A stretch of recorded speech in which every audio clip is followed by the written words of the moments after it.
मोटो phones की ना एक बात बहुत अच्छी है, एकदम नो नॉनसेंस फोन्स बनाते हैं और ये एज 60 फ्यूजन कुछ ऐसा ही फोन है। देखो इश्यूज इसमें भी है और उसकी भी बातें करेंगे, लेकिन 25,000 के अंदर आपकी सेटिंग बैठती है या नहीं बैठती है वो चेक करते हैं। इनफैक्ट ये अभी तो शायद 21,000 का ही बिक रहा है। देखो सिर्फ अगर फोन के हाइलाइट्स ही जानने हैं तो सुन लो।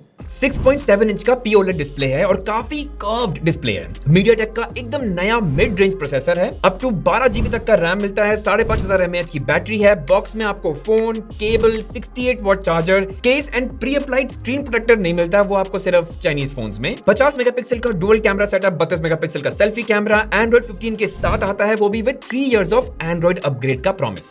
लेकिन मुझे ये फोन कैसा लगा, और अगर 21 या 22,000 रुपए खर्च करना ही है तो इस पे करे या किसी और पे करे, उसके लिए तो ये वीडियो देखनी पड़ेगी। करते हैं बात। फ्यूजन जो है ना, ये इनका मिड रेंजर फोन है और 25,000 के नीचे में वैसे इसका कंपटीशन बनता है नथिंग फोन 3A के साथ, तो बीच बीच में ना उसकी बात करते रहेंगे। देखो गाइस, फोन देखने में ठीक है, काफी स्लिम फील होता है, होगा ही बिकॉज इसमें कर्व डिस्प्ले, काफी डीप एजेस तक है, तो फ्रेम बचता ही कितना है पकड़ने के लिए, और अब उस वजह से बटन्स जो है काफी स्लिम रहते हैं। अब जैसे मुझे थिक एंड वाइड बटन्स पसंद है क्योंकि उनको यूज करना काफी इजी लगता है। यही अगर आप नथिंग के फोन 3A से कंपेयर करें तो देखिए इसका लुक काफी बॉक्सी है एंड फ्लैट डिजाइन की तरफ है।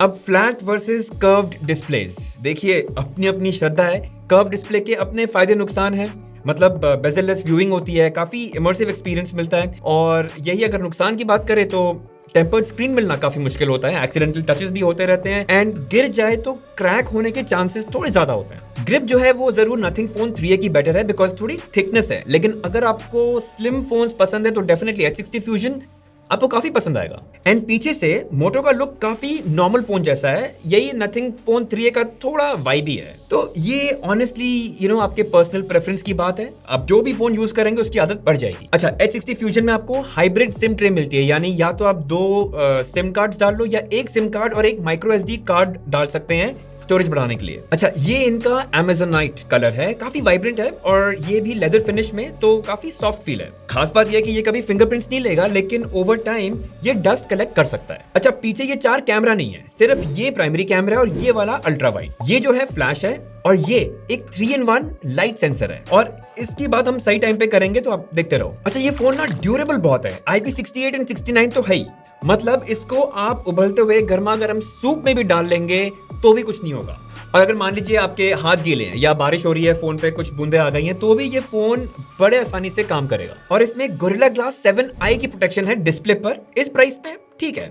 बाकी इसमें आपको स्टीरियो स्पीकर्स मिलते हैं with Dolby Atmos support, wifi 6 support करता है, ब्लूटूथ 5.4, USB 2.0 पोर्ट है और 16 5G बैंड्स का सपोर्ट है। मतलब इस प्राइस सेगमेंट में आपको बहुत ही कम फोन्स मिलेंगे जो 16 5G बैंड्स कवर करते हैं। लेकिन गाइस, इसके डिजाइन का जो हाईलाइट है ना, वो ये इसका कर्व्ड डिस्प्ले है। देखो एकदम एज टू एज डिस्प्ले मिलती है, एज के बियॉन्ड भी डिस्प्ले मिलती है। इसका जो स्क्रीन टू बॉडी रेशियो है ना 96.3% है, मतलब इट्स क्रेजी। बेजल नाम की ना कोई चीज ही नहीं है। POLED डिस्प्ले है तो डेफिनेटली काफी कलरफुल, वाइब्रेंट एंड पंची है। 6.7 इंच है तो साइज भी काफी बड़ा है, एंड चाहे आप कुछ देख रहे हो या गेमिंग कर रहे हो, सब बहुत इमर्सिव लगता है। बट एक बात है, इसके ब्लैक्स ना मुझे थोड़े ज्यादा ब्लैक एंड क्रश्ड लगे, मतलब जहां पे डिटेल होनी चाहिए थी ना वहां पे थी नहीं। अब देखो यार, 10 बिट डिस्प्ले है तो ये प्रॉब्लम होनी तो नहीं चाहिए, बट मुझे थोड़ा ऑड लगा। और हाँ, 10 बिट डिस्प्ले है लेकिन नेटफ्लिक्स पर HDR टाइटल्स का सपोर्ट नहीं है, लेकिन ठीक है, इस प्राइस पॉइंट पे वैसे भी किसी और फोन पे आपको नेटफ्लिक्स पे HDR टाइटल्स का सपोर्ट वैसे ही नहीं मिलता। और बाहर के यूज के लिए तो काफी सही है। ऑटो ब्राइटनेस मोड में तेज धूप में ये 1400 निट्स को हिट करता है, जो बहुत है आउटडोर यूज के लिए बिना किसी इशू के, मतलब रीडेबिलिटी में कोई इशू नहीं आएगा। वैसे तो 4500 निट्स की पीक ब्राइटनेस है इसकी, लेकिन वो सिर्फ HDR मोड में, वो भी आप बहुत ही रेयरली यूज करेंगे, तो बात हम हाई ब्राइटनेस मोड की करते हैं। अच्छा, फोन 3A से कंपेयर करें तो फोन 3A का जो लुक है ना वो एकदम फ्लैट है, डिस्प्ले भी फ्लैट, एजेस भी फ्लैट, और मोटो का तो आपको बता ही दिया। लेकिन अगर specifically screen resolution and brightness की बात करूं तो मोटो H60 फ्यूजन की ज्यादा है as compare to nothing phone 3A। अच्छा गाइस, अगर परफॉर्मेंस की बात करें तो फोन काफी मस्त चलता है, और वैसे ये शायद इंडिया का पहला फोन है जिसमें MediaTek का नया mid range processor MediaTek Dimensity 7400 आया है। मैंने आसपास के कुछ फोन्स का अंतुतु स्कोर भी चेक किया, एंड ये फोन उनके आसपास ही है। देखो, स्कोर्स एक बात होती है, परफॉर्मेंस ऑप्टिमाइजेशन अलग बात। बहुत फोन्स देखे हैं जो प्रोसेसर में एकदम, और यही परफॉर्मेंस ऑप्टिमाइजेशन में, अब जैसे सैमसंग फोन्स को ले लीजिए, प्रोसेसर के मामले में लेकिन यही अगर आप सॉफ्टवेयर फंक्शनैलिटी एंड ऑप्टिमाइजेशन देखें तो एकदम, तो सबका ना अपना टेक है। लेकिन ये फोन एकदम स्मूथ चलता है, ऐप्स फटाफट खुलते हैं, ऐप स्विचिंग में कोई इशू नहीं है, इंटरफेस भी एकदम स्नैपी है। गेमिंग पॉइंट ऑफ व्यू से भी not bad at all. Games load होने में थोड़ा बहुत टाइम लग सकता है, बट इतना भी नहीं कि आप एकदम इम्पेशेंट ही हो जाओ। फ्लैगशिप फोन्स के मुकाबले में कुछ सेकंड ज्यादा, बस इतना फर्क नहीं। हाँ, अब फ्लैगशिप फोन से नहीं कंपेयर कर सकते, लेकिन अगर करेंगे भी तो कुछ सेकंड्स ही ज्यादा लगेंगे गेम लोड होने में। लेकिन खेलते वक्त कोई इश्यूज नहीं, स्मूथ गेम प्ले है, कोई बहुत मेजर हीटिंग तो मुझे तो फील नहीं हुई,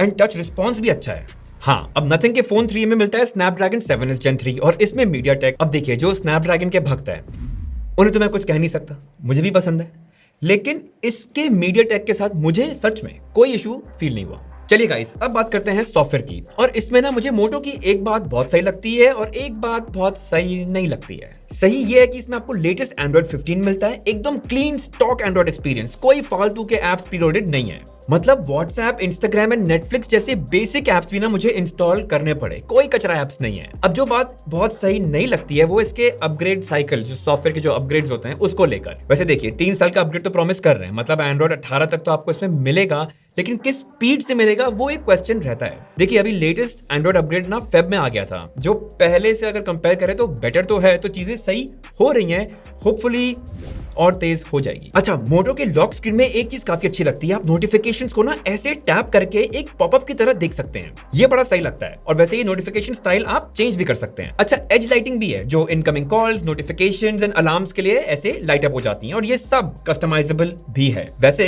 होम स्क्रीन पर अगर लॉन्ग प्रेस करोगे तो आपको और बहुत पर्सनलाइज करने के ऑप्शंस मिलते हैं, including colour scheme, icon scheme, fonts और भी काफी कुछ। वैसे एक चीज जो मुझे बॉदर करती है, और ये मेरा पर्सनल इशू है, ऑटो ब्राइटनेस का ना टॉगल अपफ्रंट नहीं है क्विक सेटिंग्स पैनल में। बेसिक चीज है यार, मोटो यार दे दो। वैसे इसमें भी काफी एआई फीचर्स हैं, बट सबसे यूजफुल ना मुझे मैजिक कैनवस लगता है। इसमें लिटरली आप कोई भी प्रॉम्प्ट देके किसी भी तरह की इमेज जनरेट कर सकते हैं और काफी अच्छा काम करता है। और ना ऐसे पीछे डबल टैप करके आप फोटो या स्क्रीनशॉट सेव कर सकते हैं एक जर्नल में, जो ये खुद एनालाइज करके स्टोर कर लेता है, और आप बस पूछ सकते हैं उस फोटो या स्क्रीनशॉट के बारे में और ये आपको रिजल्ट दे देगा। अच्छा, इसका ना ऐप ड्रॉअर जो है वो थोड़ा इंटरेस्टिंग है। देखो, ऐप्स तो है ही, बट राइट साइड में न्यूज फीड एंड जर्नल भी है। न्यूज फीड की फीड को आप अपने चाहे टॉपिक से फिल्टर कर सकते हैं, एंड जर्नल में जो भी आप चीजें रिकॉर्ड करते हैं या सेव करना चाहते हैं वो यहाँ लिस्ट हो जाती हैं। अच्छा, एक चीज जो बहुत ही यूजफुल है और इस प्राइस सेगमेंट के फोन्स बहुत ही रेयरली दे पाते हैं, आई थिंक सिर्फ सैमसंग दे पाता है, वो है कनेक्टिविटी विद पीसी।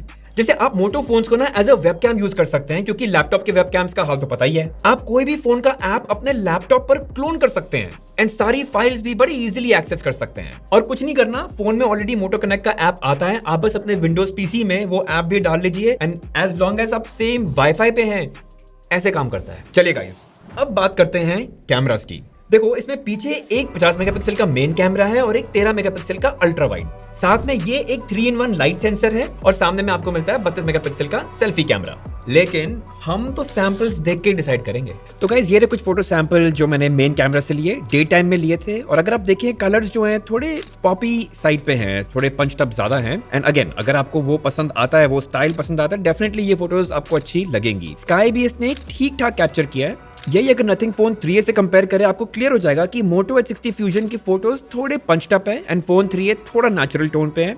इस फोटो में इतना डिफरेंस नहीं है, तो कहीं कहीं पे तो डिफरेंस बहुत ही कम है। कभी कभी वाइट बैलेंस और टोन्स में फर्क आ जाता है, लेकिन हर बार नहीं आता। इनडोर्स भी चाहे लाइट थोड़ी कम भी हो जाए तो नॉट बैड, मतलब इस प्राइस सेगमेंट के हिसाब से ये फोटोज बिल्कुल भी बुरी नहीं है।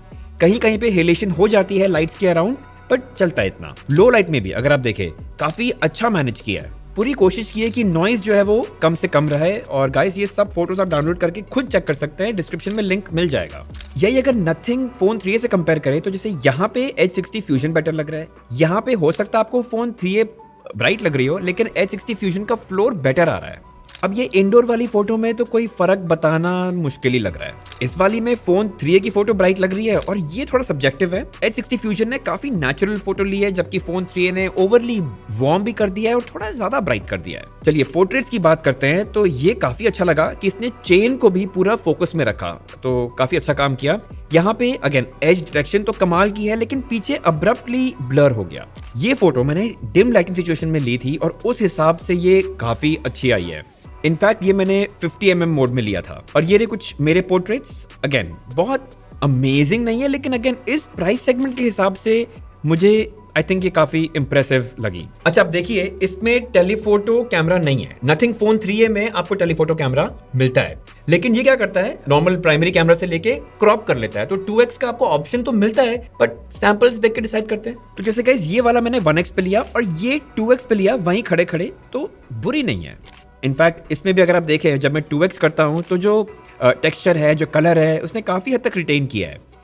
मैंने एक और ट्राई किया जब मैंने इस फूल की ली थी, और जब 2x क्रॉप किया इसमें, यहाँ थोड़ा अजीब लगा। मतलब जो क्वालिटी है वो इतनी अच्छी नहीं है। इनफैक्ट ऐसा लग रहा है कि AI प्रोसेस्ड है, बट वो कभी कभार ही होता है। मोस्टली अगर आप देखें, जैसे यहाँ 1x है और फिर 2x पे लिया, तो नॉट बैड एट ऑल, ठीक है। अच्छा गाइस, सेल्फीज की भी बात करते हैं तो एक वाइड मोड है और एक जूम्ड इन मोड है। दोनों ऑप्शन है आपके पास। वाइड मोड जैसे ये, इसमें आप ग्रुप सेल्फीज भी अच्छे से ले पाएंगे। लेकिन अगर आप स्किन टोन्स देखें जो इसने कैप्चर किए हैं अलग अलग लाइटिंग सिचुएशंस में, काफी बढ़िया हैं। एंड इनफैक्ट जो पोर्ट्रेट में एज डिटेक्शन भी कर रहा है, वो भी इस सेगमेंट के हिसाब से अगर आप देखें ना, not bad at all. Low light में थोड़ी सॉफ्ट हो जाती हैं फोटोज, शार्पनिंग कम हो जाती है, बट लो लाइट में इतना तो चलता है। लेकिन नथिंग फोन 3A के कंपैरिजन में ऑनेस्टली मुझे फोन 3A की सेल्फी ज्यादा नेचुरल और बेटर लगी। अच्छा गाइस, वीडियो रिकॉर्डिंग कैपेबिलिटी की भी बात कर लेते हैं। तो मेन कैमरा एंड सामने का कैमरा दोनों 4K क्वालिटी में रिकॉर्ड कर सकता है 30 FPS पे। सैंपल्स देख लेते हैं। तो ये रही गाइस एक 4K वीडियो जो मैंने 30 FPS पे शूट किया है with Moto H60 Fusion। And ये सब हैंडहेल्ड है, कोई गिम्बल पे नहीं है, तो स्टेबिलिटी ठीक है, नॉट बैड।